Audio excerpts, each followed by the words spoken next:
Bien, comenzamos entonces nuestra siguiente clase. Déjenme decirles que, bueno, no sé si tiene horario ya la perica, ya ahorita ya se va a dormir o... No, es que si oye el garabía Ah, se va a ok, reír. al ratito entonces. Ajá. Déjenme adelantarles para que no se les vaya a hacer extraño. Raúl y Luzma tienen una perica, o perico, no saben, cotorra. Y es muy hermosa porque aparte de pronto imitar a los presentes, ya sabe imitar las risas, ya saben todo esto. Pero hace rato fui testigo de lo que ya me habían dicho antes, que le gusta la ópera. Pero es algo natural, dicen que no lo está imitando, que de pronto se pone así a entonar, ¿cómo se dice? Cantar. No sé cómo se decía en periquesa, pero sí se pone así a cantar ópera y sí se escuchaba así. Entonces, bueno, les digo que no se les extrañe, de pronto se escuchan un ruido así de fondo y no vayan a pensar que es algo extraño, es la cotorra que tiene por aquí nuestros hermanos, que ahorita está en silencio. Yo pensé que ya se había dormido, pero no. Me dice que al rato que empiecen a escuchar aquí el movimiento con todos que estemos aquí, bueno, ahí van a ver si la escuchan. Bueno, dicen aquí cotorra en do menor. Okay. Ahorita está entonces a lo mejor meditando para comenzar. Bien, es de las cosas hermosas que el Eterno nos regala, ¿verdad? La naturaleza, la fauna, nos da alegría, sí, es maravilloso. Bueno, vamos pues entonces a continuar y vamos al Brit Hadashah, el pacto nuevo, el pacto renovado. La semana pasada concluimos esta parte polémica sobre los alimentos, polémica porque el cristianismo la ha polemizado, respecto a qué se come y qué no se come, respecto a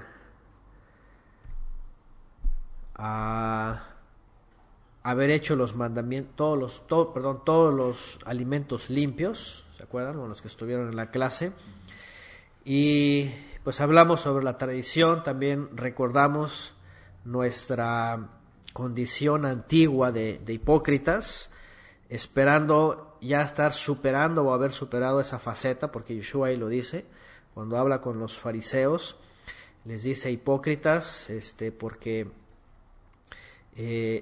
desechen el mandamiento del Eterno por vuestra tradición, enseñando como doctrinas mandamientos de hombres, y nosotros reconocimos, al menos si nos esforzamos y creemos que ya no estamos en esa condición, reconocimos que en la antigüedad pues estábamos metidos en sistemas religiosos en donde decíamos todo del Señor, pero nada realmente era del Señor, todo era tradición, todo eran días de culto, todo eran días religiosos de Roma, de los papas o de cualquier persona que dijo vamos a celebrar tal día, y realmente vivíamos como fariseos. Eso es lo que vimos en la clase pasada.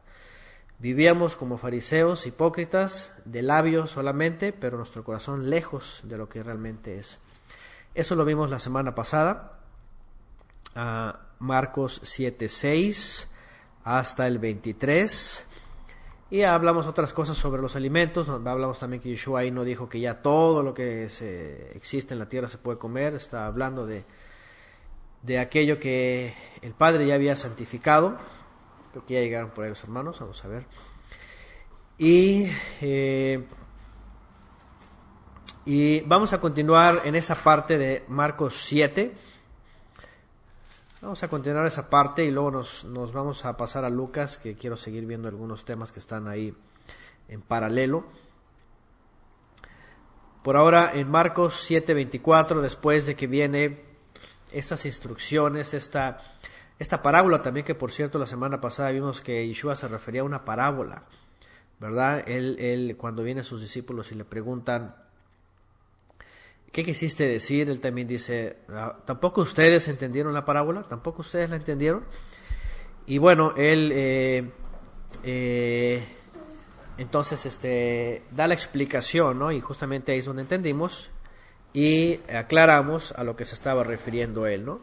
Que son la doctrina de los hombres, la hipocresía de los hombres, los inventos de los hombres, lo que contamina al hombre, y no la comida que ya estaba permitida, que se podía comer, ¿no? Hasta el día de hoy.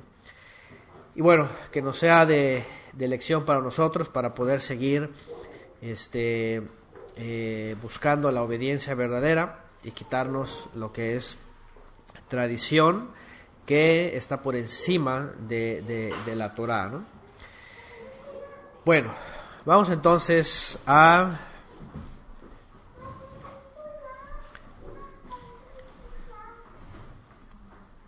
Marcos 7:24.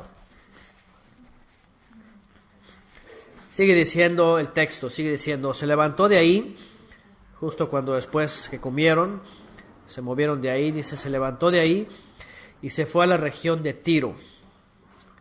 Y entrando en una casa, ahora Tiro era una ciudad del norte, cerca del Mediterráneo. Tiro y Sidón, esas zonas realmente eran ciudades de gentiles, pero había israelitas ahí, había gentiles también, por supuesto. Y aquí viene un texto también, un relato muy interesante de una mujer que a todas luces aparentemente es de origen gentil. Yeshua mismo lo refiere cuando está hablando con ella, ¿verdad? Y ahorita vamos a ver sus versiones también. Estamos en Marcos 7. Dice que se levantó de allí y se fue a la región de Tiro, y entrando en una casa, dice, no quería que nadie lo supiera, pero no pudo pasar inadvertido, sino que enseguida, dice, al oír hablar de él, una mujer cuya hija tenía un espíritu inmundo, fue y se postró a sus pies. La mujer era gentil. Aquí, vamos a ver Marcos 7:26, cómo vienen sus versiones. Quisiera que viéramos aquí cómo aparecen sus versiones. Marcos 7:26. A ver, era gentil, dice por aquí, era griega.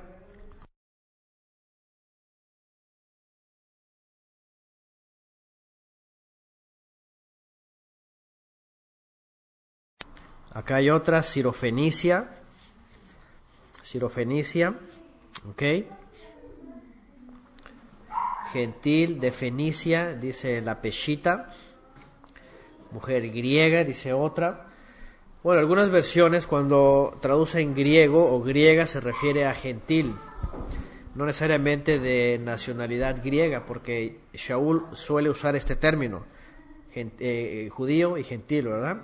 Haciendo referencia a todas las naciones. Por otro lado, hay otras versiones que dice Sirofenicia o Fenicia. Ahí como dice en esa versión, David. Ahí llegó David por aquí también con nosotros. La mujer era griega y sirofenicia. Griega y sirofenicia.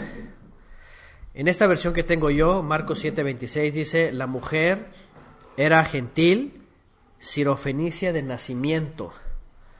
Es decir, gentil aquí le traduce, y en otras traducen griego. Griego es sinónimo de gentil. A ver, dicen por acá, sirofenicia de nación, nacida en Fenicia, Siria, en la versión de Hernán Torres. Bueno, estos dos elementos, todo parece ser que la posicionan en un lugar no israelita, ¿ok? De entrada, parece que no hay evidencia, al menos en estos dos datos, de que no es israelita.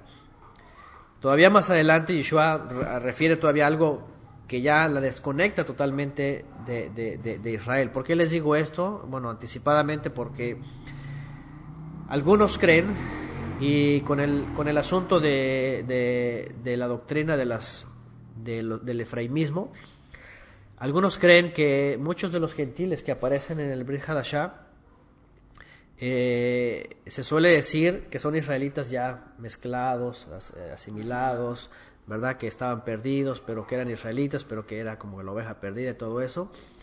Pero sin embargo aquí en esta mujer todo parece ser que el texto no la atribuye a ninguna tribu de Israel, así es como dice Ofe. Parece que no pertenecía genéticamente ni el lugar ni su origen en Israel. Es decir, era una mujer totalmente alejada de la descendencia de Abraham, Isaac y Jacob, o de Isaac, por medio del cual vendría la descendencia, ¿no? ¿Qué quiere decir esto? Que desde que comenzamos hasta acá, si no mal lo recuerdo, es la primera persona de origen gentil que se acerca demasiado. Y tanto que reconoce su estado de gentil y aún así le ruega al Mesías un favor. Ajá. Dice, la mujer era gentil, sirofenicia de nacimiento, y le rogaba que echara fuera de su hija al demonio. ¿Cómo dicen sus versiones en vez de demonio? Y la mujer era griega, sirofenicia de nación, y le rogaba que echase fuera de su hija al demonio. Al demonio también. A ver. La hija tenía un espíritu inmundo. Espíritu inmundo. Ok, acá está la versión de Guadalupe, espíritu maligno. Demonio también por acá. No sé si alguien puede ver igual en el griego cómo aparece, que es la palabra. Si es la Ivo Dalsin también dice demonio. Ahora, apenas me preguntaron, hemos tocado este tema sobre los demonios, porque saben que el judaísmo pues critica mucho esta parte, ¿no?, de la predicación de Yeshua o del Brit Hadashah, y dicen ellos que esto es mitología, ¿verdad? Que los demonios no existen, que el diablo no existe, que todo es Yetzer Hará y cosas de estas, ¿no? Ok, ahí está Jairo, está poniendo la palabra. Ajá, daimonión, que tiene que ver con un demonio, ¿no?, en griego. En hebreo, la palabra que se usa es shade o shade, que es, en plural es sheidim. Cuando habla de demonios es sheidim, que si no mal lo recuerdo es de origen arameo. La palabra sheidim, que aparece en los textos griegos, es de origen arameo, y por cierto la usaban los fariseos. Qué interesante que hoy día los judíos dicen que eso es mitología, y los primeros que usaron eso fueron los fariseos. O sea, los judíos eran los que creían en los demonios, los antepasados de ellos, y por eso ellos hablaban de eso. Por eso Yeshua, fíjense, cuando Yeshua hacía milagros, ¿se acuerdan? Ya lo vimos, le llegaron los religiosos, y ¿qué dijeron? ¿Por quién saca demonios? Belcebú. Por Belcebú. Entonces, ¿quién creía primero en Belcebú, en el demonio, en Satanás? Pues ellos. Entonces, lo que vemos hoy día es simplemente algo que es un contraataque contra el Mesías, ¿no? Entonces, verso 7, 26. Su hija estaba, decimos hoy día, endemoniada. Tenía un espíritu inmundo, tenía un shade en ella, estaba poseída y tenía este problema.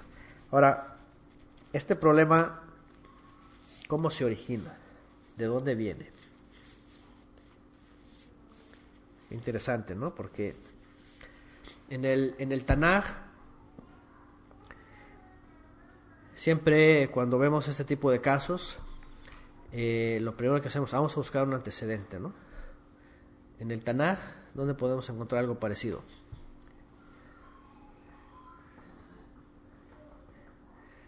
¿Se acuerdan qué pasaba con Saúl? Le atormentaba, ¿no? Sí. Le atormentaba un espíritu maligno. Qué interesante. Entonces ahí tenemos un antecedente, y obviamente por supuesto que estaba bajo el control del Eterno, porque dice que Él lo permitía. Y entonces que venía un espíritu maligno y lo atormentaba. Y él dice que se llenaba de incomodidad, de temor y de espanto. Y ahí es cuando llega David, ¿no? Y con el arpa y con los tehilim, entonces dice que el espíritu maligno se iba y él volvía otra vez a tener shalom. Entonces, sí hay un antecedente en el Tanaj de que existen estos seres.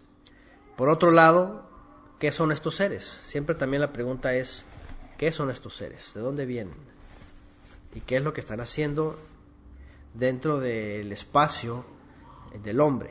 Porque entran en el espacio del ser humano y entran en personas.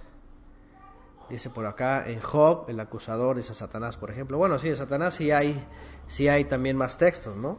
Job, ¿dónde más? Ezequiel, Isaías. Hay un poco más de textos, ¿no?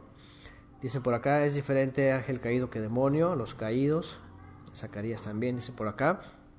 Bueno, no hay otra explicación más que definitivamente los ángeles que cayeron, ¿no? Los ángeles que cayeron, y en la serie Ángeles Caídos hablamos también de la interacción con los humanos o con las mujeres, y que de pronto aparecen estos gigantes. Sí, son espirituales. Entonces poseyeron a las personas, a las mujeres, a los varones, engendraron también gente con problemas espirituales, y todo parece ser que han estado así entre el ser humano, pervirtiéndose y habitando entre ellos, y la escritura dice, y lo vamos a ver más adelante, dice por acá debieron ser muchos, eran bastantísimos, y lo único que hacían era, aparentemente, según lo que dice Yeshua también, era reposar cuando entran en un cuerpo, descansar, poder tener descanso. Ajá. Bueno, esta mujer, y no era porque era gentil, porque había muchos israelitas también que estaban endemoniados, Yeshua los liberó. Y quiero abrir rápidamente porque en la semana me llegaron a hacer esas dos preguntas sobre los demonios, si es mitológico o es una realidad. Ya vimos que hasta en el Tanaj aparecen.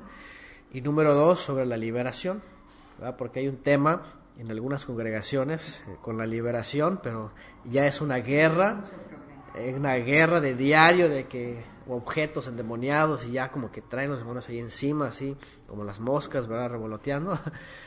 Que obviamente en esos movimientos carismáticos este tema pues ya se desbordó, ya se fue a algo demasiado, ¿no? Yeshua no todo el tiempo estaba viendo demonios, ni todo el tiempo estaba peleando.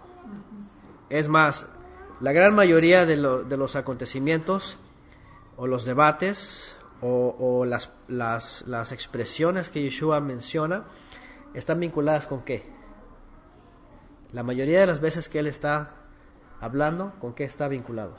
¿Con espíritus o con alma?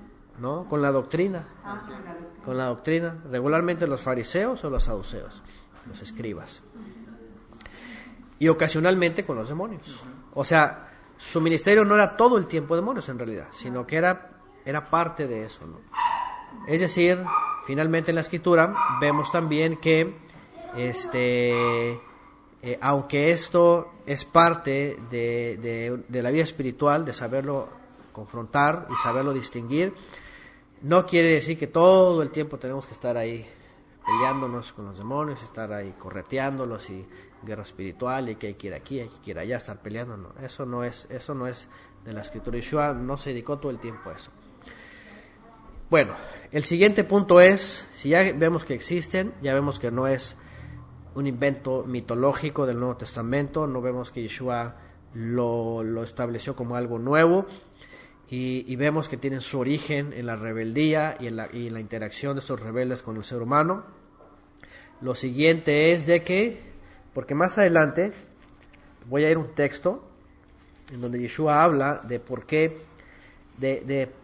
esos interactuaban con el hombre, y que vino a marcarles justamente un fin en la actividad de ellos junto con las personas, ¿no? Con el ser humano, de tal manera que, porque otra de las preguntas que me hacen o me hicieron es, ¿puede el creyente ser poseído? Esta pregunta es clave en el cristianismo. ¿El creyente es poseído o no es poseído? Ajá. ¿O es molestado por el demonio o no es molestado? Pues desde mi experiencia no es molestado. No debería de ser. No debería. El que verdaderamente es creyente y está en santidad, no se le acerca. Es como cuando nosotros, claro, es como cuando tenemos Un vaso limpio, no se acerca aquí una mosca, pero un vaso sucio, ahí andan dando vueltas. Es lo mismo. Entonces, es otra de las cosas, ¿no? ¿Qué pasaba con toda esa gente que estaba así? Bueno, se había metido, como hasta el día de hoy sabemos, en asuntos de adivinación, de consultar a los muertos, de hechicería, de cosas oscuras, ¿no? Desobediencia también, perversiones, bueno, cualquier cantidad de transgresión, hablando de los israelitas, pero hablando de los gentiles que no tenían Torah, pues, también igual, ¿no? Se iban a todos los asuntos de mística, ¿no? Ahora, la mujer sabía que Yeshua podía liberar a su hija. Vean lo que dice después. Dice en el 7:27.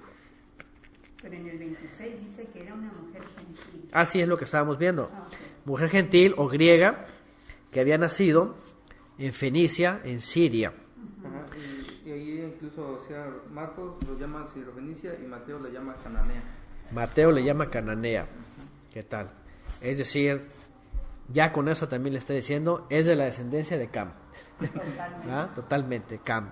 Nació en Fenicia, gentil, totalmente cananeas. Fíjense nada más. Y aquí es donde vemos, por otro lado, más contundentemente que Yeshua no solamente vino a Israel, porque hay una doctrina que dice que Yeshua solamente vino a la oveja perdida, solamente a los israelitas perdidos, y que los gentiles no tienen espacio sino hasta el milenio. Hay una doctrina así, es como un efraimismo así radical. Ajá. Bueno, dice en el 27, y le decía, deja primero que, Yeshua le dice a la mujer, deja primero que los hijos se sacien, pues no está bien tomar el pan de los hijos y echarlo a los perros, o a los perrillos, según la versión. No está bien que lo coman los perrillos, porque los perritos, ya saben, andan por todos lados, hasta en las calles, buscando las migajas, ¿no? Todo lo que sobra. ¿Qué dice aquí además Yeshua de lo que ya vimos? Cuando dice deja primero que los hijos se sacien, quiere decir primero, otra vez, como ya lo vimos, ¿a quién vino él primero? Ahora sí que a las ovejas perdidas, ¿verdad? A su pueblo. A los israelitas, que aunque estaban en plena apostasía y bien distanciados, por supuesto que eran la prioridad, porque eran israelitas. Eran israelitas. A los suyos vino. A los suyos, así es.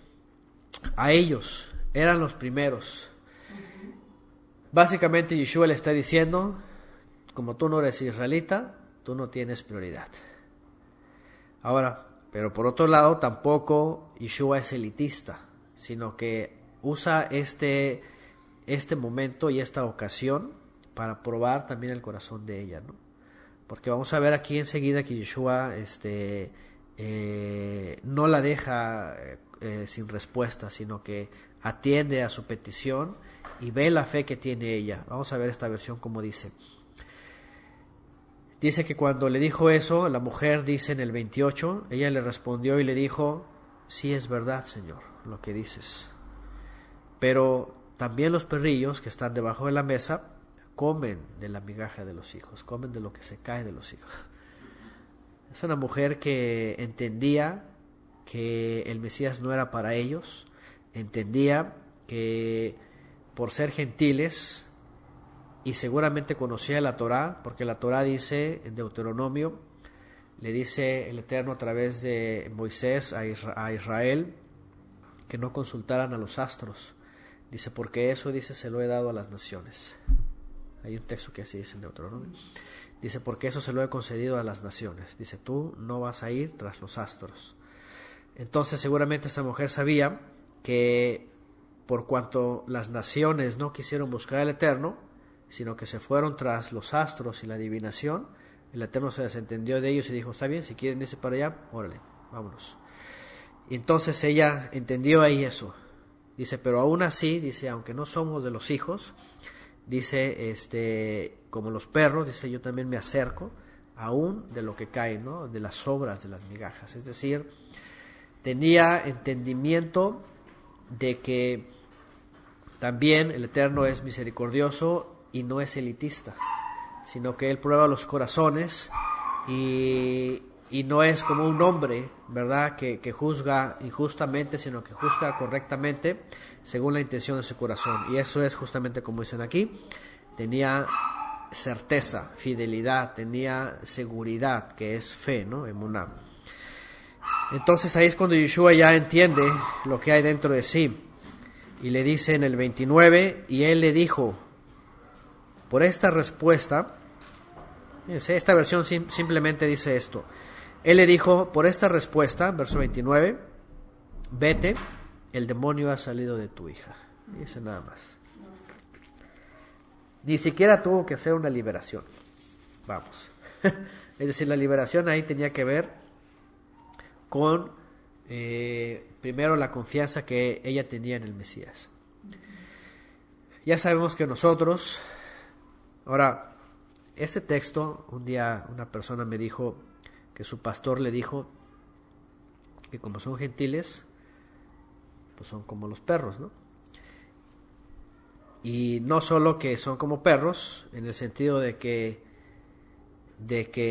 como gentiles y no pertenecemos a Israel, llegamos así, buscando el favor del Eterno extra para las naciones. El gran problema es de que, como si esta mujer hubiera pensado seguir viviendo una vida en ese estado, ¿no? Gentil, totalmente gentil, ¿no?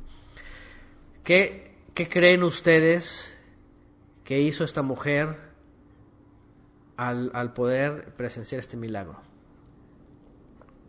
¿O qué harían ustedes? Pues seguir al Mesías. De entrada, pues creyó en él. Ok, ya creía en él. Cuando viene la ocasión, ella sabe del estado de su hija y va a ver el Mesías, se esfuerza y el Mesías le dice, por lo que tú has confesado, tu hija ya es libre. ¿Qué habría pasado con ella? Si yo hablara por mí, yo hubiera llegado y decir, el Mesías te liberó, ¿verdad? Te sanó porque creímos y ahora somos de él. Y ahora vamos a seguirle a él. Y ahora vamos a testificar de él y ahora vamos a vivir ahora sí que la instrucción que él nos dio. Y básicamente eso es una conversión. Básicamente es una conversión. Acercarse al Creador, no solamente por querer un milagro, sino por creer quién es Él. Fíjense, esta mujer creía quién era Él. Cuando había gente, por así de fama dentro de hasta el Sanedrín, que despreciaban a Yeshua, ¿no? Que no lo podían ni siquiera ver.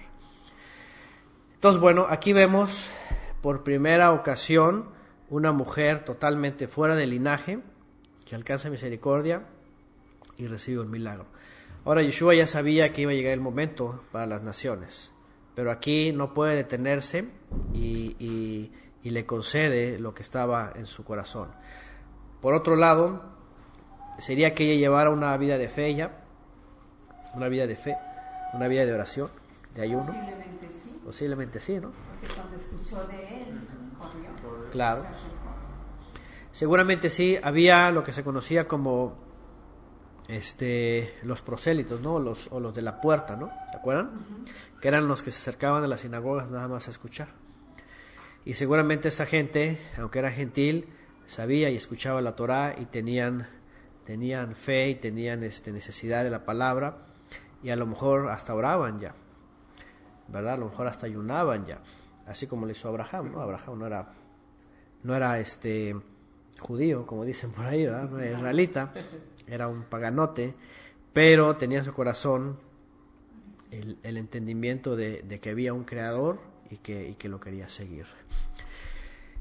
Bueno, y ahí está entonces este primer momento en donde una mujer para nada de linaje recibe también del Mesías favor. Y dice, cuando ella volvió a su casa, halló que la niña estaba acostada en la cama y que el demonio, dice, había salido, fíjense nada más, había salido ya de la niña.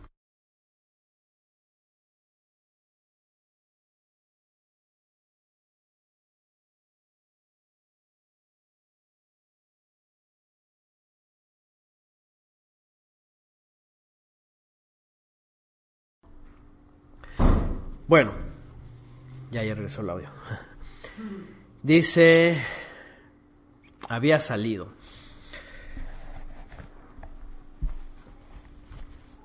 Dice en el verso 31. Ahora, él continúa. Él va hacia el norte, pasa por, primero dijimos que era Tiro. Salió, dice, volvió a salir de la región de Tiro, pasó por Sidón y llegó al mar de Galilea, atravesando la región de Decápolis. Y le trajeron a uno que era sordo y que hablaba con dificultad. Y le rogaron que pusiera la mano sobre él. Que pusiera la mano sobre él. De aquí es donde se toma también la imposición de manos, ¿no? Uh-huh. Que de pronto ahí se levantan personas que ya sienten que tienen poder en las manos y que andan imponiendo manos, ¿no? Y todas estas cosas. Bueno, ellos veían seguramente que Yeshua se acercaba y ponía las manos sobre las personas y oraba por ellas y los sanaba. Y es que en la fe hebrea eso se usaba cuando se oraba por... ¿Se acuerdan que Jacob lo dice, no? Si hay alguien enfermo, dice oren por él, poniendo manos y pongan aceite, ¿verdad? Y va a ser sanado. La oración del justo puede mucho, dice. Entonces era una práctica que hacían ellos, ¿no? Entonces ellos creían que al acercarse el Mesías y le tocara, pues lo iba a sanar. Pero sin embargo vean lo que pasa. Dice en 33, entonces Yeshua, tomándole aparte de la multitud, a solas, le metió los dedos en los oídos y además, escupiendo, le tocó la lengua con la saliva. ¿Qué les parece? Y levantando los ojos al cielo, suspiró profundamente, dice esta versión, no sé cómo vienen las suyas. Levantó los ojos al cielo, miró Yeshua hacia arriba, y entonces suspiró profundamente. Dicen por acá que en sus versiones dice que gimió.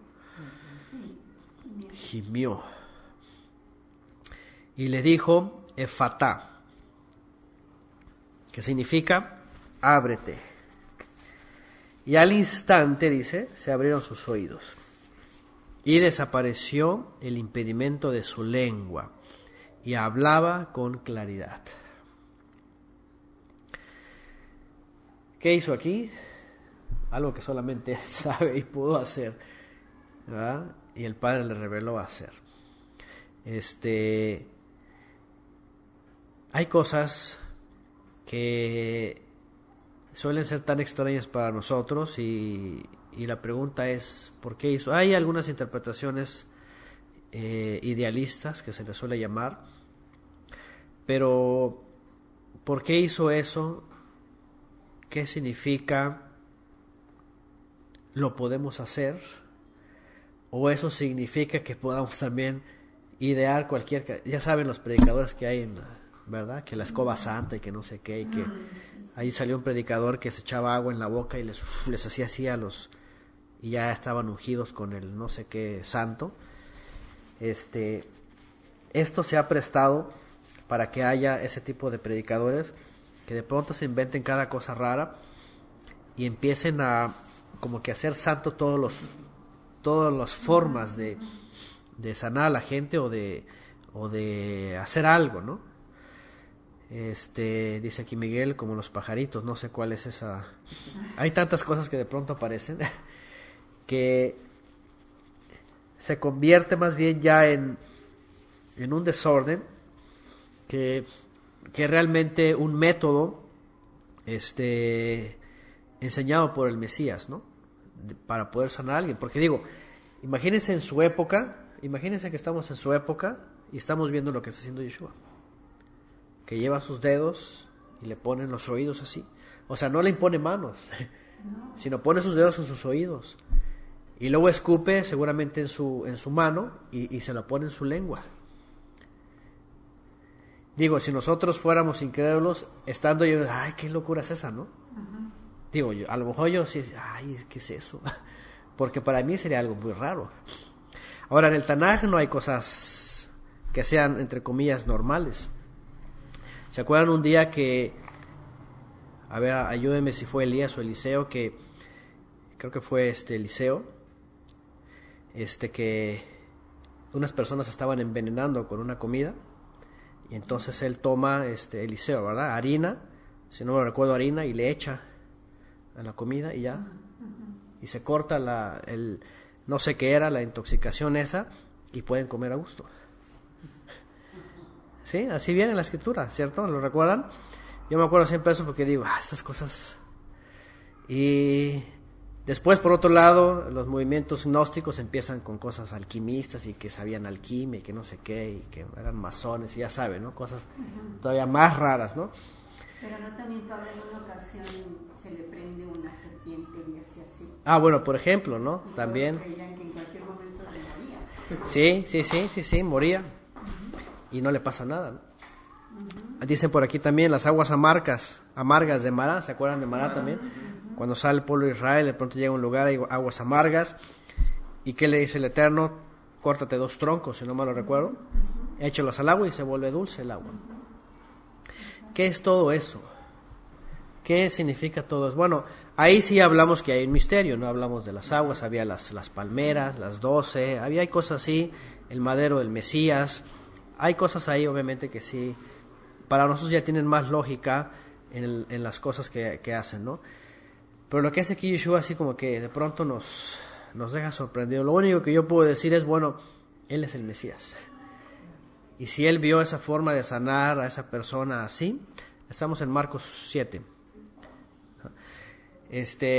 Y Él lo hizo así, pues es que la forma que Él quería demostrarlo, ¿no? De sanar a una persona. Sí, no es, eso no significa nada para mí de yo decir, voy a hacer así, o sea, yo crearme un método, ¿no? Para hacer una sanidad, ¿no? Un milagro, ¿no? No sé, a lo mejor alguien puede decir las cosas estas que pasan en el internet, ¿no? Que el celular santo, no sé, como un pastor ahí estaba hablando y ya entonces ya santifican los celulares y hacen, porque ven ese tipo de cosas del Mesías y creen que ellos pueden innovar en hacer milagros así, ¿no? Entonces, de ahí en más, en toda la escritura, para poder hacer este tipo de intervenciones, no hay un método, simplemente dice orar con ayuno, interceder, punto. O sea, no hay otras instrucciones que nos lleven a inventar métodos o a hacer cosas que, aunque Yeshua las llegó a hacer, creamos que nosotros las podemos hacer, ¿no? O sea, básicamente es algo que Él lo hizo, Él es el Mesías y Él sabía por qué lo hacía en ese momento, ¿no? Dice por acá también, algunos toman el texto donde el Mesías dice que aún estas cosas más grandes las harán. Sí, cuando Yeshua dijo que sus discípulos harían cosas más grandes, sí. Porque ciertamente, por ejemplo, Pedro, ¿se acuerdan? Dice que hasta su sombra llegó a sanar a una persona, ¿no? Entonces algunos se creen muy listos o muy santos y creen que pueden hacer cosas así, que el pañuelo santo y cosas de esas. Un predicador hubo por ahí en internet, que el pañuelo con el que se sudaba, dice, es milagroso. Entonces empiezan a sacar todo eso, ¿no? Entonces no se trata de eso, no se trata de imaginar métodos, sino más bien poder entender lo que estaba pasando ahí con ese milagro, ¿no? Es tapar los oídos. Pero el Mesías es autoridad de Él, de sanidad.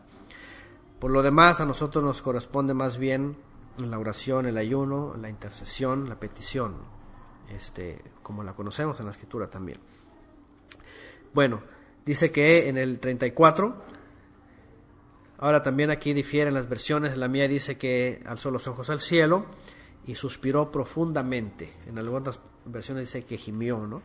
Como si hubiera lanzado un grito o algo así, ¿no? Como que hubiera hecho un gemido así, no sé, aquí dice que suspiró profundamente. Entonces gritó, Efatá, que es ábrete. Y entonces se abrieron sus oídos y desapareció el impedimento de su lengua y además hablaba con claridad. Con claridad. Además dice, Yeshua le ordenó que a nadie le dijera pero mientras más se lo ordenaba, tanto más ellos proclamaban. Y se asombraron en gran manera, diciendo: todo lo ha hecho bien, aún a los sordos hace oír y a los mudos hace hablar. Este hombre era sordo mudo, ahí dice,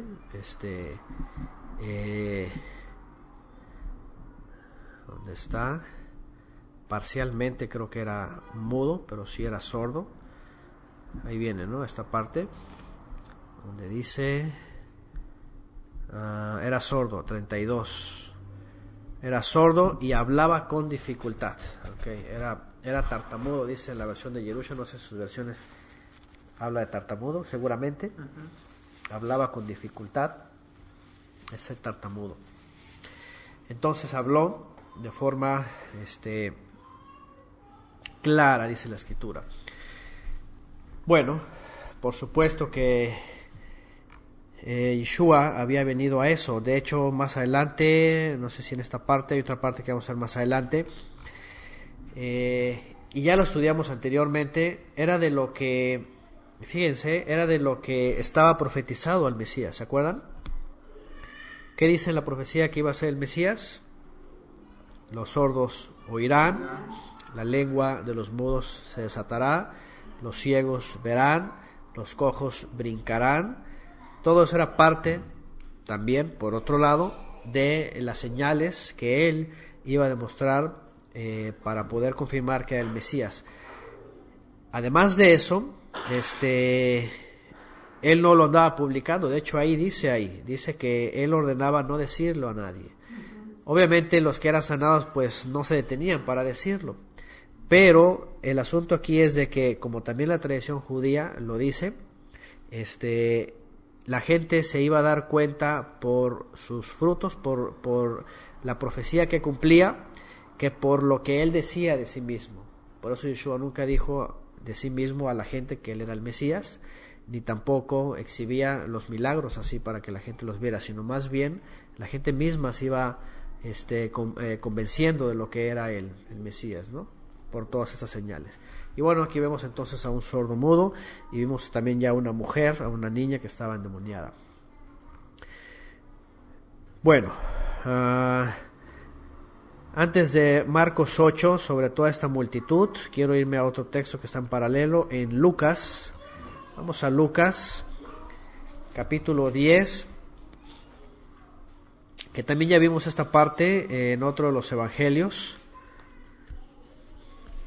que tiene que ver con los discípulos que él envió para ir a llevar el mensaje a las ciudades de Israel. Dice Lucas 1:10, dice: después de esto, 10:1, me equivoqué, 10:1. Bueno, para continuar con lo que vimos la semana pasada cuando vimos Lucas 9, hablamos del llamamiento, ¿no? Hablamos de estos 3 ejemplos de lo que es seguirle. ¿Se acuerdan? Bueno, los que estuvieron en la clase, vamos a continuar con lo que vimos la semana pasada en Lucas 10:1. Después de que alguno le quiso seguir, otro lo llamó y otro dijo: espérame, voy primero a que me despidan en mi casa. Les dio las instrucciones. Viene el capítulo 10 y dice: después de esto Yeshua escogió de entre sus discípulos a otros 70. Es decir, tenía los 12 y llama a 70 más. Y los mandó de 2 en 2 delante de él a cada lugar y ciudad donde él iría. Es decir, les dijo: adelántense. Y les dijo: la cosecha es mucha, pero los labradores son pocos. Rueguen pues al dueño de la cosecha o de la mies que mande labradores para su cosecha. Vayan, he aquí, yo los envío como corderos en medio de lobos. No lleven bolsas, ni alforjas, ni sandalias, ni saluden a nadie por el camino. A cualquier casa donde entren, digan primeramente: paz sea a esta casa. Y si allí un hijo de si hay allí un hijo de paz, la paz de ustedes reposará sobre él. Pero si no, la paz regresará a ustedes. Permanezcan pues en esa casa, comiendo y bebiendo lo que ellos tengan, porque el obrero es digno de su salario. No anden de casa en casa. Bueno, primero vamos a este asunto, ¿verdad? Ya lo vimos anteriormente. ¿Qué es paz sea en esta casa? Shalom. Ajá. Restauración, plenitud. ¿Qué más? Dice por acá plenitud. Bueno, los 70 simplemente se adelantaron y se fueron esparciendo por las ciudades de Israel, del norte de Galilea, por supuesto, eran israelitas, parte de Samaria y parte de Judea. Iban llevando el mensaje del reino de los cielos, ¿no? ¿Cuál era su mensaje? Dijimos. El reino de los cielos se ha acercado. El reino de los cielos se ha acercado, vuélvanse al eterno, que el reino de los cielos se ha acercado. Ese era el mensaje, ¿verdad? El Mesías ya está aquí y prepárense, ¿no? Porque ya el tiempo llegó. Ellos llegaban y decían, Shalom Lachem, Shalom Lachem, paz a vosotros. Y entonces la contestación era igual, ¿verdad? Shalom Lachem, Brohim Habaim, bienvenidos. Entonces cuando decían bienvenidos, y eso es muy interesante porque había discernimiento, ¿verdad? No nada más era pues fueron buena onda, y no, sino había discernimiento de que de veras iban a recibir el Shalom y de veras iban a recibir el mensaje del reino de los cielos. Porque no nada más era llegar y decir arrepiéntete porque el reino de los cielos ha llegado, sino más bien lo que hacían era retomar todo lo que tenía que ver con la profecía de que el Padre iba a ser benevolente una vez más, que iba a perdonar a Israel y que Israel quería que regresaran a Él para que se pusieran a cuentas y entonces el Eterno se manifestara en ellos. Pero obviamente este mensaje pues no todos lo iban a recibir. Es decir, Shalom Lachem nada más no era, ay sí, paz y paz, ¿no? La Pax Romana, ¿no? Paz a vosotros, y ya no, sino más bien saber que la paz del Creador se estaba acercando. Entonces, por eso él dice, como dice en el verso 5, a cualquier casa donde estén, digan primeramente, paz sea esta casa. Y si hay allí un hijo de paz, la paz de ustedes reposará sobre él, pero si no, su paz se regresará a ustedes. Así como que, ¿de qué está hablando, no?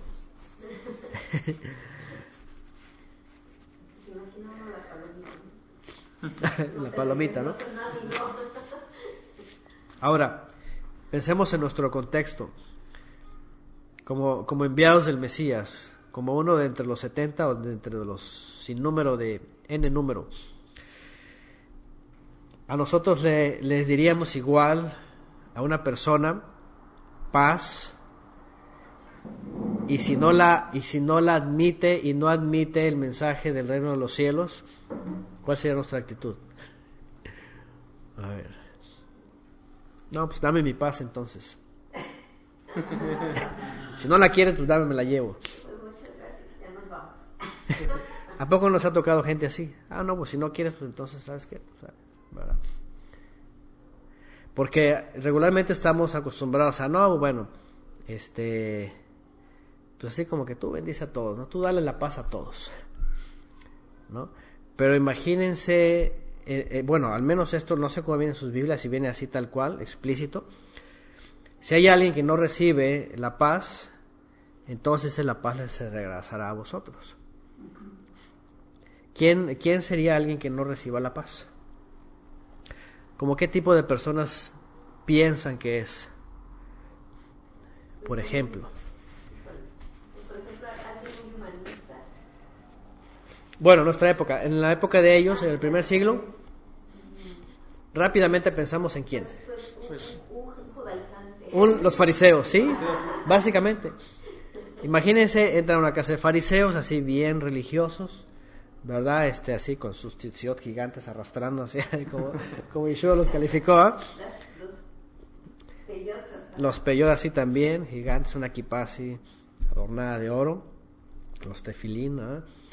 Y entonces entran ellos, shalom lahem, digo, no sé, pero lo más seguro es de que ellos decían, el reino de los cielos se ha acercado, el Mesías está aquí, es Yeshua de Nazaret, nos ha enviado para que... Y entonces cuando ellos escuchaban eso, luego así sacan las uñas. No creemos en ese hombre, no creemos en ese Mesías. Y empezaban a decir, por decirlo, ¿no? No queremos escuchar nada de... ¿Qué hacían ellos entonces? Pues me retiro. Incluso en otro texto, no sé si en porque ya leímos otro, dice que se sacudían incluso sus pies, ¿no? ¿Verdad? Así como que en señal de que, ok, no quieres nada, hasta el polvo que se me pegó de tu casa, me lo quito, no me lo quiero llevar. Como en actitud dice ahí de testimonio, de que está bien, no es nada a fuerzas, fíjense nada más. No es algo que te voy a obligar. Bueno, entonces dice, si alguien no recibe esa paz, ahora sí, ya entendemos la paz que el Mesías da. No es como el hombre la da, sino como Él la da, como el Padre quiere. Si no es recibida, entonces uno simplemente se retira. Tan. Dice en el 7, en todo caso, dice, permanezcan, si son recibidos, permanezcan pues en esa casa y comiendo y bebiendo lo que ellos tengan, porque el obrero es digno de su salario, no anden de casa en casa. Dice, en cualquier ciudad donde entren y los reciban, coman lo que les sirvan. Ahora, siempre un día en ese texto me escribieron. Ya saben, ¿verdad? ¿Qué harían ustedes? ¿Ustedes creen que Yeshua se estaba refiriendo a, bueno, si te sirven puerco, pues cómelo, ni modo? Fíjense, qué interesante, ¿no? ¿A qué se referirá Yeshua? Dicen por acá, típico para justificar el diezmo. Bueno, también hablábamos, el obrero es digno de su salario, ¿verdad? Sí, también eso lo usan para los diezmos y todos esos asuntos, ¿no? Pero por otro lado, la comida. ¿Qué harían ustedes? Ahora, ahí estamos hablando en un contexto de ciudades israelitas. Pero por otro lado, en Gadara eran israelitas y tenían puercos. Entonces, aunque eran israelitas, no todos realmente guardaban. De hecho, a donde iban a llegar es porque no guardaban Torah. ¿Qué haríamos en un caso de eso? Dicen por acá, no recibirlo. Así de plano. Bueno, vamos a seguir leyendo, vean lo que dice más adelante para tratar de a ver si hay un indicio ahí. Dice, en cualquier ciudad donde entren y los reciban, coman lo que les sirvan. Sanen a los enfermos que haya en ella y díganle, el reino de los cielos, el reino de Elohim se ha acercado a ustedes. Pero en cualquier ciudad donde entren y no lo reciban, salgan a la calle y digan, aún el polvo, aquí está, de su ciudad, que se pegó a nuestros pies, nos lo sacudimos contra ustedes. Pero sepan esto, el reino de Elohim se ha acercado a ustedes. Les digo que en aquel día se procederá con menor severidad contra Sodoma que contra esta ciudad. Y bueno, y ahí después vienen los famosos ayes. Hay de Ticorazín, de Betsaida, de Capernaum, lo que ya vimos antes. ¿Qué es lo que yo he concluido con esto? Porque a veces se me ha malinterpretado sobre lo que yo he mencionado en algunas clases de nuestra época, ¿no? Yo lo que veo ahí con ellos es de que piensen en las personas que recibieron a los discípulos de forma amable y de forma correcta. ¿Qué pensarían de aquellos que están entrando a sus casas? Son enviados del Mesías, o son enviados del Señor, son profetas. Al menos si eran israelitas, aunque estuvieran así perdidos, en el sentido de que no son tan ignorantes, sino que sabían que había llegado el momento y sabían todo lo que estaba pasando en aquella época.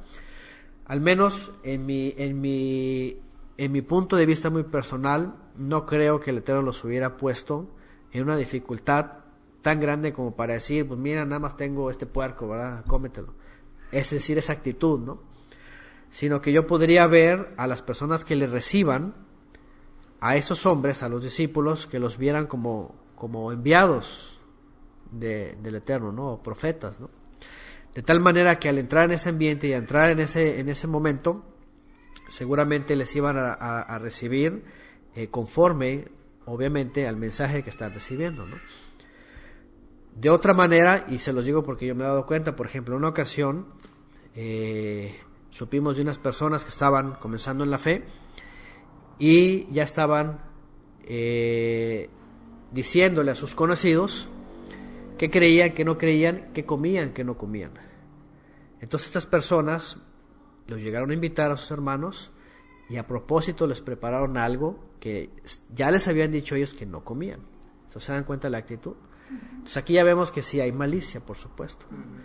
Y ya de antemano ya hay un plan en donde Yeshua ya les dijo, pero cuando haya personas que no reciban su paz, entonces ahí despídanse.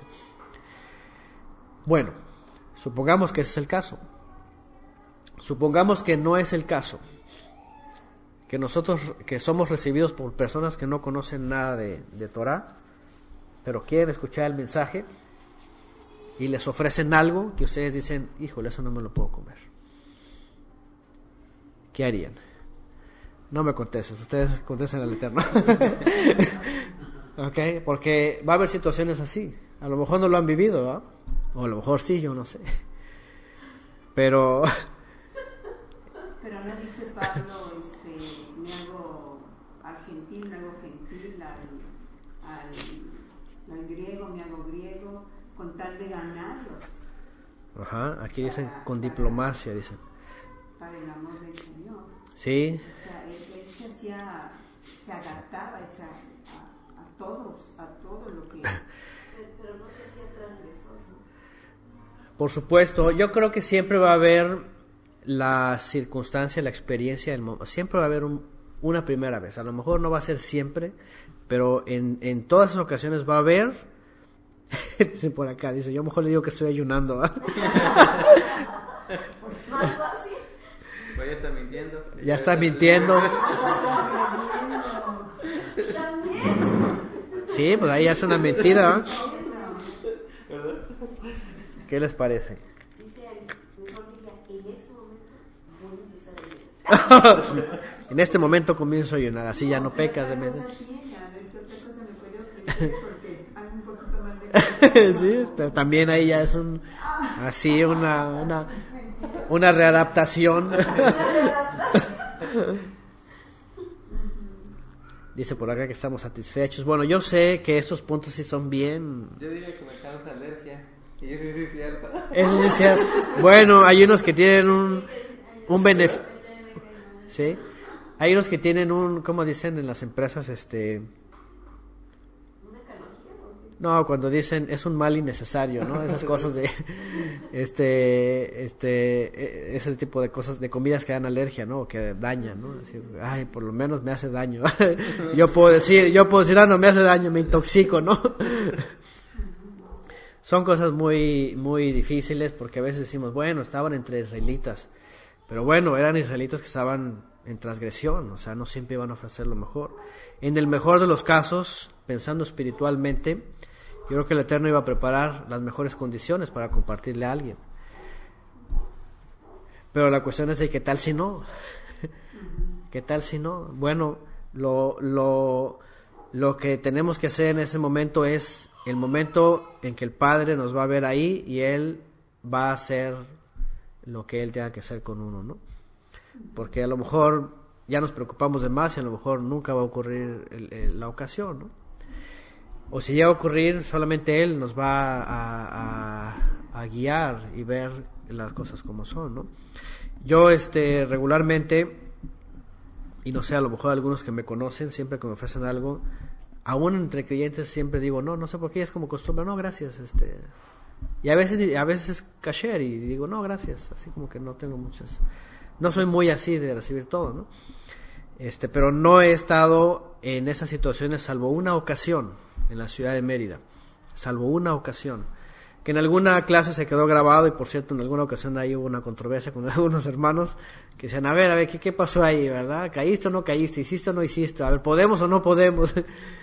Pero yo ahí en esa clase dije, así como que fue el momento, ¿cómo se puede decir? Más, tirante, más, sí, complicado de todos los años que yo he compartido en donde me vi en esa situación. Ajá. Y eran otros hermanos que iban, bueno, yo iba con ellos porque ellos querían que le compartiéramos a una familia de muchos años y todo, es más comprometido, dice acá, sí. Y y fue muy complicado. Quien quiera saber qué pasó, escuchen el audio porque no les quiero hacer. Entonces, pero déjenme decirles que pues fue algo que no había pasado y llega el momento y uno qué hace, ¿no? Es difícil. Pero bueno, esperemos que cuando el Eterno nos envíe a un lugar no nos ponga una prueba tan difícil. Si es que ya hemos consagrado pues nuestro... Sí, ¿verdad? Que nos ponga situaciones. Si ya hemos consagrado pues nuestro vientre, nuestra boca y creemos que estamos consagrándonos, ¿no? Porque a veces aunque quisiéramos, ¿verdad? Las cosas de pronto ahí ya se dieron y ya está la arrepentida ahí Rosy, ¿verdad? A veces aunque quisiéramos hay cosas que de pronto... Ahora, como hemos hablado en otras ocasiones, de verdad de que por eso el judío ceremonialmente hablando es muy estricto. O sea, él si no lo hace en su casa, digo, el judío observante, ¿no? No todos los judíos laicos pues comen lo que sea, hasta mariscos. Pero los observantes son muy estrictos, hasta tienen 2 cocinas según su tradición, 2 utensilios para cada cosa. Pero la verdad de las cosas es de que si nosotros fuéramos, fíjense nada más, si nosotros fuéramos muy estrictos, no seríamos tan ligeros en lo que comemos afuera o en lo que tenemos en nuestras alacenas. ¿Sí sabían eso, no? Porque hay productos que ustedes ni se imaginan que tienen en sus casas y que tienen cerdo. Nomás porque no han sido meticulosos, tal vez. Nomás porque no han sido meticulosos. Pero nosotros, por ejemplo, que hemos sido meticulosos, y déjenme decirles algo. A veces estamos en casas de hermanos o hermanas, en diferentes lugares, cualquier lugar podría ser. Y no les negamos algo que ya sabemos también que no debería de comerse. Sí, eso nada más. Pero a veces, por la falta de conocimiento amplio sobre algunos productos, sobre todo los que son industrializados, y que no son e incluso que algunas etiquetas no muestran el contenido prohibido, porque ellos mismos tienen sus derechos de no publicar ciertos ingredientes, y uno no se da cuenta, los consume. Y ahí, entre comillas, caeríamos en una transgresión, ¿no? Entonces, realmente el asunto aquí es de que a veces somos demasiado complicados con algún caso como pero a veces no nos damos cuenta de muchos detalles que se nos pueden pasar cada día, ¿verdad? Hoy día más con tantos productos, ¿no? De origen transgénico y todo tipo de químicos y cosas que son más dañinas que algo que a lo mejor podríamos decir es impuro, ¿no? Pero bueno, finalmente, así es como dice Ivo Dalsin, cada quien puede tener cuidado, finalmente lo que lleva a su mesa, hablando de los que cuidamos la comida kasher, y por otro lado, que el Eterno nos libre de situaciones comprometedoras, también para no ser piedra de tropiezo, porque es otro punto importante, ¿verdad? No llegar a ser piedra de tropiezo, porque obviamente cuando ocurre una situación como esa, siempre la gente está, ¿y por qué aquel día comiste? Y luego, ¿verdad? La ocasión para sacar partido, ¿no? Entonces, que no sea algo tan comprometedor y que podamos compartir sin tener que llegar al horario de la comida, ¿va? Sin tener que llegar al horario de la comida. Mejor invitar a tomar un café o té. Pues sí, ¿no? O llevar mi lunch, ¿no? No, mira, yo traje mi comida, ¿no? Entonces, bueno, son cosas que a veces sí se suelen poner complicadas, ¿no? En el caso de ellos, pues ellos iban y tuvieron que compartir, no sabemos finalmente cuál era su forma de conducirse, yo creo que lo hacían con santidad, pero a lo mejor los estamos poniendo en una situación tan difícil que a lo mejor ni existió, pero son como que puntos para meditarlos, ¿no? Finalmente ellos iban a llevar el mensaje, el reino se les acercado. Ahora dicen ahí, llegaban a una ciudad y se estaban en una sola casa. Dicen, no anden de casa en casa, lleguen a una ciudad y ahí quédense, y ahí ellos hacían su labor en toda la ciudad a partir de una sola casa. Después dice, bueno, si el mensaje no es recibido, ahí ya no habla de la casa donde se hospedan, dice, son los que los reciben el shalom y escuchan el mensaje, y a partir de ahí se van a la ciudad. Pero al final dice, si la ciudad no escucha, entonces ellos se sacuden los pies, hablando de toda la ciudad, ¿verdad? Pero aún así dice, aún el polvo de su ciudad que se pegó a nuestros pies, lo sacudimos de ustedes. Dice en el verso 11, en esta versión dice, pero sepan esto, el reino de los cielos se ha acercado. Es decir, ya les trajimos el mensaje, no escucharon, pero de todos modos, el reino de los cielos se ha acercado, ¿no? Aunque no quieran escuchar, ahí está. Pero eso ya les sirve de advertencia. ¿Por qué? Porque lo que sigue Yeshua a decir es esto. Verso 12. Les digo que en aquel día se procederá con menor severidad contra Sodoma que contra esta ciudad. Y ahí empiezan los ayes. Ay de ti, Corazín. Empieza a hablar de ciudades, por supuesto, ciudades israelitas y sus alrededores que no escucharon el mensaje, y viene la sentencia. Ay de ti, Betsaida, porque si se hubieran realizado en Tiro o en Sidón los milagros que se realizaron en ustedes, seguramente se hubieran arrepentido en silicio y ceniza, en ayuno. Por tanto, se procederá con menor severidad contra Tiro y contra Sidón que contra ustedes en el día del juicio. Y es la misma comparación de la mujer sirofenicia que un fariseo, ¿no? Que presumía ser de linaje israelita, ¿no? Con más severidad al israelita que al extranjero. Y después viene en el 15, y tú, Capernaum, de lo cual también ya hablamos antes, que fuiste exaltada hasta el cielo, hasta el lugar de los muertos vas a ser derribada. 16, el que escucha a ustedes, vean, a mí me escucha. Y el que rechaza a ustedes, a mí me rechaza. Y el que me rechaza, finalmente, ¿a quién rechaza? Pues al Padre, que envió al Mesías, ¿no? Ahora, ellos ya fueron, y dice en el 17, regresaron. Cuando regresan, vienen gozosos, todos los 70 que habían sido enviados, y dijeron, Adoní, Señor nuestro, aún los espíritus malignos se someten a nosotros en tu nombre. Así bien presumidos, así como que, ya somos los liberadores, ¿no? ¿Ah? Bien presumidos, hasta los demonios se nos sujetan. 18, y él les dijo, yo veía a Satanás que caía desde el cielo como un rayo. Fíjense nada más. Es muy interesante, quiero agregar esto porque lo otro ya lo hemos estado analizando, que el tiempo de Satanás, según también lo que dicen los antiguos, es de que mientras Satanás podía estar en los cielos, incluso acercarse a la presencia divina, como dice el libro de Job, tenía permisos superiores para poder operar en la tierra y con los humanos y estarles engañando a raíz de las religiones, de las doctrinas, de la brujería y todo eso. Que eso sigue hasta el día de hoy, sí sigue, por supuesto, pero eso era tan fuerte que engañaba a Israel, que lo mantenía a Israel siempre comprometido, ¿verdad?, delante del Eterno.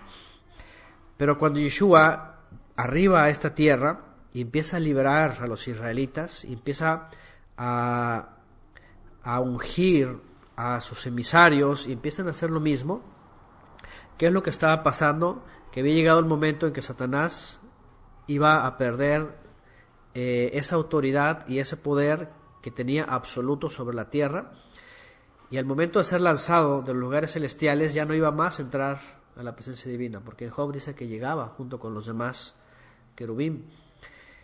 Y entonces cuando es lanzado a la tierra quiere decir pierde esa autoridad que tenía superior en la tierra, ¿no?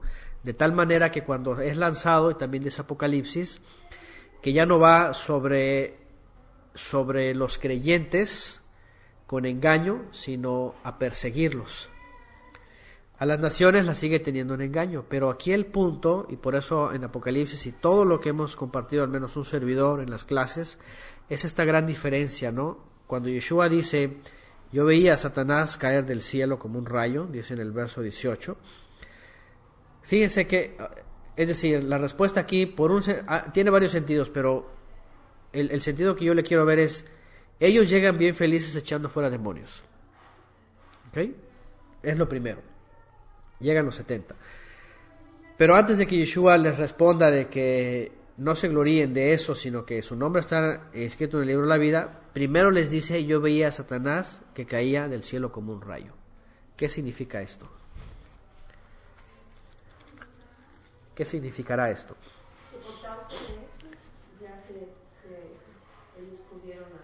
¿Ok? Así es. Como dice Rosy, no eran ellos necesariamente ungidos los que estaban haciendo que fueran liberados y que los demonios se sujetaran, sino que era una combinación entre el tiempo de Satanás que había concluido y que estaba siendo lanzado perdiendo autoridad, con la orden y la autoridad que Yeshua les dio a ellos para poder realizar aquello que no se podía hacer antes. Porque antes los israelitas eran atormentados, eran engañados, eran perseguidos, ya saben cómo estuvo Israel con altibajos, primero bien, luego mal, luego bien, luego mal y así, y no salían de ese círculo vicioso. Pero cuando viene Yeshua y empieza a limpiar y envía a ellos, los envía sabiendo que Satanás ya está perdiendo ese poder. Y estaba en el proceso de caer y ser atado. ¿Atado para qué? Para que la descendencia de Abraham, que iba a creer, saliera de esos engaños. Y entonces podrían vivir la fe libremente. Libremente, sin opresión, sin engaño, de tal forma como lo tuvo Israel. Y lo único que lo quedó a Satanás es perseguirlos. Por eso Yeshua dijo, no teman al que mata el cuerpo, ¿verdad? Ustedes van a ser perseguidos, pero ya el engaño ya no iba a aplicar igual. Por eso hoy día, y yo siempre he dicho esto, es un gran milagro del Eterno, a través de Yeshua, cuando hace este proceso con Satanás, que nosotros de origen gentil, habiendo crecido arrodillados a la Virgen de Guadalupe, ya nos hayamos deshecho de imágenes, ¿no? O sea, así como que dejar la idolatría. Piensen en nuestros familiares que tenemos cerca, que todavía están entregados a las imágenes. Y vean la comparación, o sea, cómo nosotros podríamos volver a inclinarnos a una imagen, ¿no? Así que por supuesto que no, es inconcebible, ¿no? Bueno, ese es el gran milagro que ha hecho el Eterno a través de Yeshua cuando le quita esa autoridad al Satanás, y que no solamente la descendencia de Abraham ya no es sometida a ese engaño, sino que hasta nosotros mismos podemos abrir los ojos y decir, ¿cómo voy a inclinarme a una imagen? ¿Cómo voy a servir a dioses falsos? ¿Cómo voy a ser idólatra? Si el Creador es uno y único, y yo le debo mi vida a Él, ¿no? Ese es el milagro, ¿no? Ajá. Sí es un milagro, porque no es una cuestión no es una cuestión del raciocinio, sino es algo que brota dentro de uno. Porque, por ejemplo, yo era muy devota, hasta tenía en mi refrigerador una virgencita que lloraba. ¿Ah, sí? Sí, y yo veía que lloraba. Que lloraba y lloraba. Pero la persona que iba a la casa a hablarme de la palabra, nunca me dijo, oye, quita eso porque eso es idolatría. Jamás. Vino por revelación. Llevó y me regaló una Biblia católica, ni siquiera cristiana, católica. Uh-huh. Y me dijo, mira, aquí en Éxodo, aquí están los mandamientos, ¿qué te parece si los leemos? Y ya yo me puse a leerlo. Sinceramente no entendí gran cosa.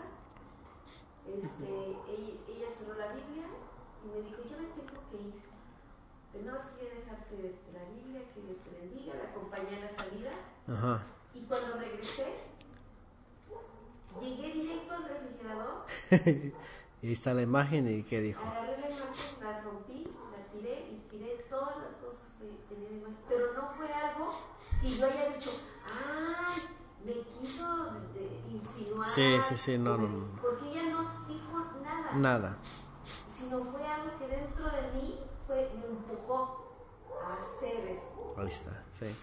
Y Ahí sí, está. es un milagro. Exactamente, ¿no? Ahí está un vivo ejemplo aquí de Rosy. Yo creo que la escucharon aquí todos. Tenía ahí su virgencita en el refrigerador y no tuvieron ni conciencia, ni con acertijos, ni con nada. Simplemente, mira, aquí está la Biblia, aquí la leemos.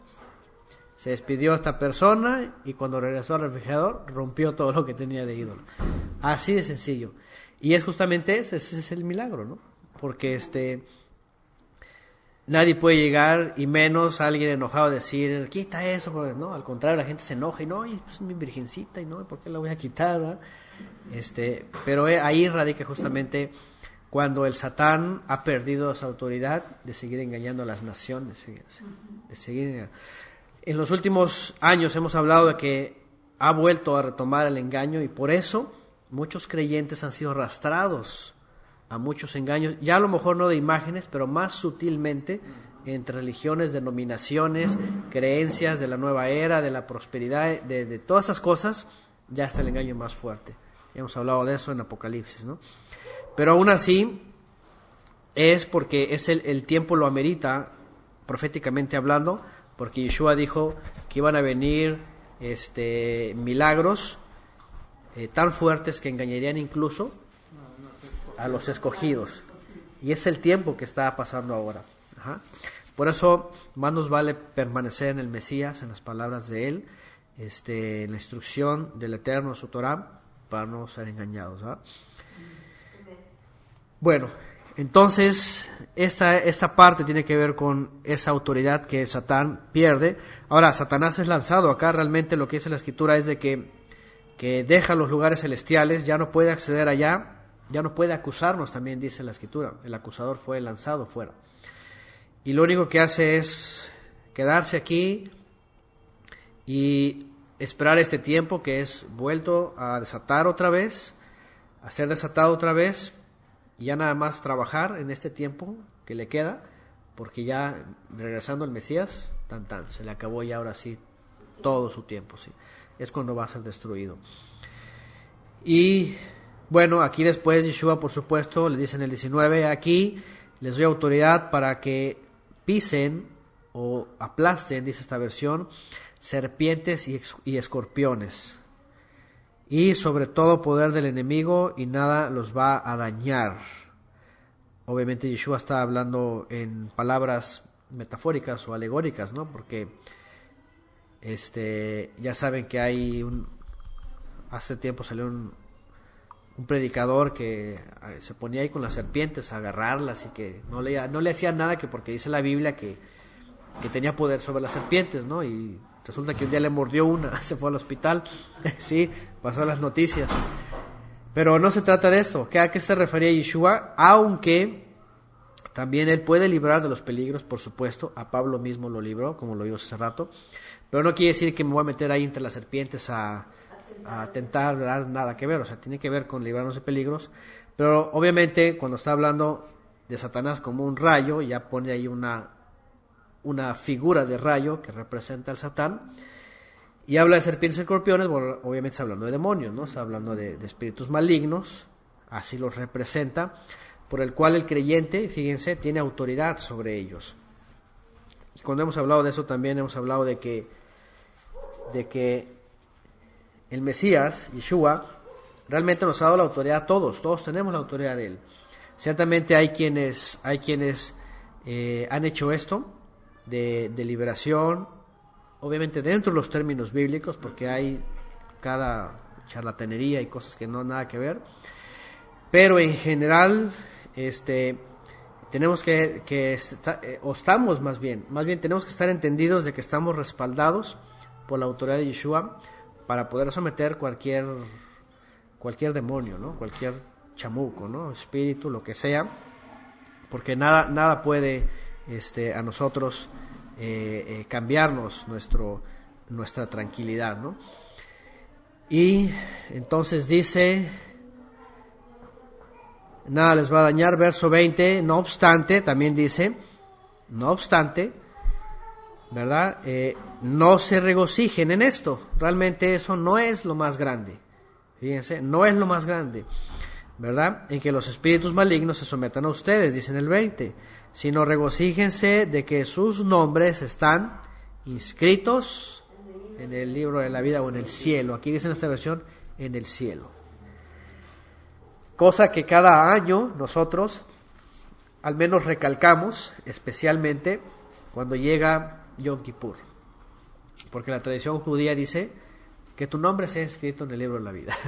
¿Ah? Es un buen deseo de la tradición judía de los judíos, porque si lo manejan, nosotros, nuestro nombre ya está. Yo he aconsejado que más bien digamos que nuestro nombre no sea borrado, porque ya está ahí escrito, ¿no? Sino que permanezcamos confiados en Mashiach, Yeshua, para que nuestro nombre esté ahí escrito en el libro de la vida. ¿Ah? San Moisés no dijo, quiero que mi nombre esté inscrito en tu libro. Ajá, Dijo, bórrame de tu libro. Ahí ya daba por hecho él, ¿verdad? Al ser de él, Moisés daba por hecho que estaba su nombre ahí inscrito. Aunque él un día prefirió no estar para que se salvara todo Israel, una sombra del Mesías, daba por hecho que su nombre estaba escrito. De esta manera, si nosotros estamos en Yeshua, nuestro nombre está inscrito en el libro de la vida. No tenemos por qué estarnos deseando de que tu nombre sea inscrito. Nuestro nombre está ahí. Así es, y tenemos que tener esa confianza y seguridad de decir, si estamos en Yeshua, nuestro nombre está ahí. Así que permanezcamos para que esté escrito. Ahora, Yeshua aquí dice, eso es lo más grande. ¿Por qué dice que esto es lo más grande? Porque Yeshua sabía que iba a llegar el momento en donde entre creyentes algunos se iban a levantar así como que diciendo, yo tengo el don el poder de echar fuera demonios. He conocido gente que así es muy altanera, ¿no? Que se sienten muy ungidos. Siempre comento la experiencia de mi esposa, que en la iglesia donde estaba ella, a las recientes o aunque no estuvieran recientemente llegadas, pero que según ellos no tenían el don de lenguas, pues no estaban ungidos. Y las que hablaban lenguas, aunque no eran lenguas, era pura, ya saben, Rambo saca la bazuca. Dicen por ahí alguien, Rambo saca la bazuca, así. Esas ya estaban bien ungidas. Esas eran las así súper ungidas, las elegidas casi. Entonces, a lo que voy pues es de que yo creo que Yeshua hasta hoy día se escucha, ¿no? Eso no quiere decir nada. Peor, cuando Yeshua todavía llega a decir que en aquel día muchos dirán, Señor, Señor, en tu nombre hablé lenguas, hice milagros, resucité muertos, hice esto, fui a África, fui a lo que sea, fui a la luna de regreso y también. Él va a llegar a decir, no te conozco. Es decir, por otro lado, tampoco es garantía de que alguien diga, tengo un don, porque Yeshua dice que no es garantía. ¿Qué es lo que sí es garantía? Que si permanecemos en Él, entonces nuestro nombre está escrito en el libro de la vida. Lo demás, ¿qué es?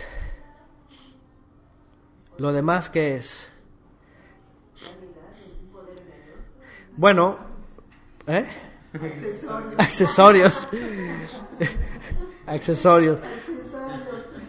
Por un lado, si somos del Padre a través de Yeshua, cuando lo importante es estar en su libro, lo otro son dones que Él nos da, pero no para jactarnos, sino para el cuerpo del Mesías y edificarnos unos a otros. Que por otro lado, no todos podemos ser mano, como dice, o lengua, ¿verdad? Y todos hablar lenguas, sino que cada uno tiene su don para todos edificarnos, ¿no? Y construir y seguir edificando, ¿no? Es decir, lo demás dentro de los creyentes es para edificación. Si hay algo de más, entonces sí ya entra en vanidad, ya entraría más bien en cosas que el hombre ha creado solo, ¿no? Que ha inventado y que cree que son son jerárquicas, porque en muchos movimientos es jerarquía. El apóstol, pues es el apóstol, y habla lenguas, y saca demonios, y unge, y hace muchas cosas, ¿no? Trae portafolio para guardar los billetes, ¿sí? Trae portafolio y zapatos de charol, llega en jet privado, de esas cosas, ¿no? Bueno, dicen ellos, dice aquí, traje de marca, $5,000, dice Benny Hinn. Todavía está presume, ¿no? Entonces eso ya, de plano, ya es religión, vanidad, eso ya está fuera de la escritura. Bueno, sigue diciendo Yeshua, dice...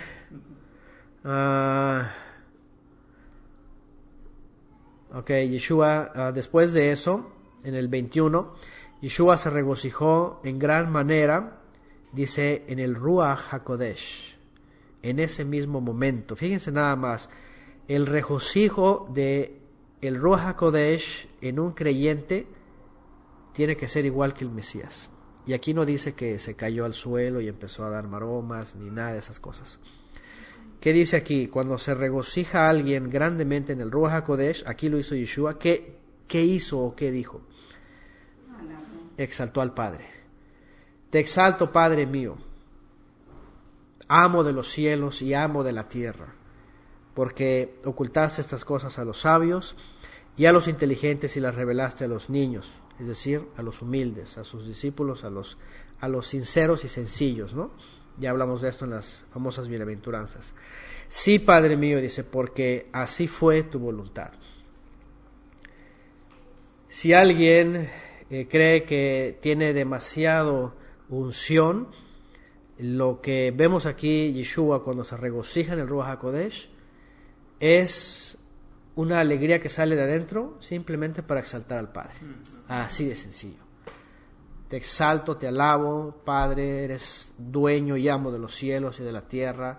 Tú eres grande, tú eres poderoso, tú eres único, yo te exalto, yo te reconozco. Aquí obviamente el motivo era que todo ese misterio tan grande que se estaba revelando, pues se lo había dado Él a los sencillos, ¿no? A los humildes. Y que estaba escondido de los sabios. Aquí en esta versión dice de los inteligentes, no sé cómo dicen sus versiones. Pero bueno, estaba hablando de aquellos líderes que presumían tener mucha sabiduría y tener pues mucho conocimiento, ¿no? Aparentemente de las cosas. ¿Cómo dice en esa versión? En el dice, 21. Los sabios e inteligentes. ¿Sabes? Aquí era la versión de Yerusha, dice sabios y entendidos. Fíjense, sabios y entendidos. Esa es la peshita. En la de Sonia dice de ciencia, de conocimiento. Fíjense, conocimiento, ciencia. ¿Qué más? Sabios y prudentes. Es decir, la sabiduría finalmente humana, el conocimiento, la ciencia humana, el entendimiento humano, no es lo que, o no es igual a discernimiento, ¿verdad? No es lo mismo. Y el discernimiento que viene del Padre, cuando Él ve un corazón humillado, ve un corazón, ahora sí como es el Salmo, contrito y humillado, humilde, buscando al Creador, es cuando se manifiesta, ¿no? Y eso es lo que reconoce aquí en este caso Yeshua, ¿no? Que el Padre ha sido favorable a aquellos que realmente se lo merecen. Y qué dicha de ser partícipe de ellos. Digo, a veces pensamos y queremos compararnos con los discípulos del primer siglo y obviamente no les llegamos ni a los talones, ¿verdad? Pero que el Eterno nos siga dando de su favor para que nos tenga paciencia, que nos tenga más amor, y porque no podemos presumir de que somos algo si nos comparamos con otros creyentes que nuestros respetos, ¿no? O sea, han sido y lástima de gente hoy día que pues presume muchas cosas, pero la verdad es de que muy distantes de lo que eran los discípulos en el primer siglo, ¿no? Cuando salieron, por ejemplo, a las ciudades que fueron enviados y eran consolados, por ejemplo, lo que dijo Yeshua, hace rato mencionaban de los diezmos, pero eran consolados ellos simplemente con tener su alimento necesario de cada día, ¿verdad? De cada día.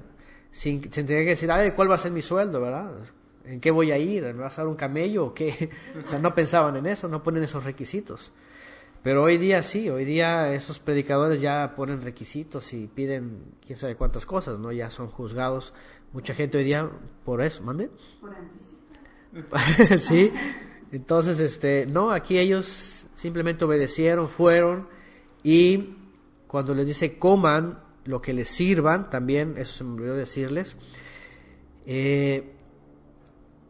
ellos no esperaban grandes banquetes tampoco, sino que ellos esperaban simplemente que el Padre sustentara sus vientres, sin que ellos pensaran, ay, ¿dónde está mi banquetote? ¿No? ¿Dónde está aquí? Yo soy un rey, yo soy un profeta o algo, no. Si les daban un pan y un poco de mantequilla, con eso era gracias eterno porque hoy comí algo, ¿no? Entonces, eso también tiene que ver que coman lo que les den, que estén agradecidos, sea poco, o sea casi nada, o sea mucho. Eso es, coman lo que les den. Eso es que puedan estar agradecidos incluso con eso, porque finalmente, y como nosotros hemos de experimentar, lo que recibimos lo recibimos por Él, ¿verdad? Y aunque a veces es poco, yo creo que es mucho para nosotros cuando pensamos que si por nuestras fuerzas fuera, pues no podríamos tener eso todo el tiempo, sino que el Padre es el que lo hace posible, ¿no? Entonces, esos hombres, pues bueno, tenían esta dicha también de tener el Mesías ahí enfrente, ¿no? Y bueno, al final dicen el 23, y volviéndose en privado a sus talmidim, a sus alumnos, dijo, dichosos los ojos que ven lo que ustedes ven, porque les digo que muchos profetas y reyes anhelaron ver lo que ustedes ven, pero no lo vieron, y escuchar lo que ustedes escuchan, pero no lo escucharon. Fíjense nada más. Aparte de eso, ellos gozaron de esa dicha, de ese privilegio, de estar nada más y nada menos que enviados, ministrados, dirigidos, ungidos por el Mesías. 70. ¿A dónde ven a un líder ungiendo a 70? Rápidamente, a ver quién fue el primero. ¿No se acuerdan? Moisés, muy bien, Ivo Dalsin. ¿Se acuerdan? Cuando dijo, ya no puedo más, Señor. Ok, agárrate 70 y dales de tu ruaj. Y ahí están. Básicamente está diciendo Yeshua, ni siquiera aquellos 70 pueden estar tan privilegiados, aunque en su época decían, pues Moisés nos hace parte de su equipo, vamos a echarle ganas. Esos 70 eran más dichosos, porque el Mesías es el que nos está llamando, el que nos está ungiendo, imagínense nada más. Entonces por eso dice aquí dichosos ustedes, porque ven, oyen, saben, se dan cuenta, este momento es el momento clave, o sea, para ellos era la alegría. Y yo creo que así como ellos a lo mejor lo gozaban, y en el futuro podían decir, yo estuve con el Mesías, yo lo escuché, yo lo vi, ¿verdad? Imagínense que ellos pudieran decir, yo lo vi gozarse, y que danzaba y exaltaba al Padre. Qué grandioso, ¿no?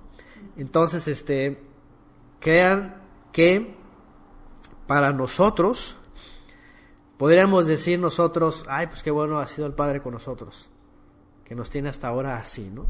Que nos ha dado la dicha de conocerle, de conocer su palabra, el Mesías, de estar en Shabbat.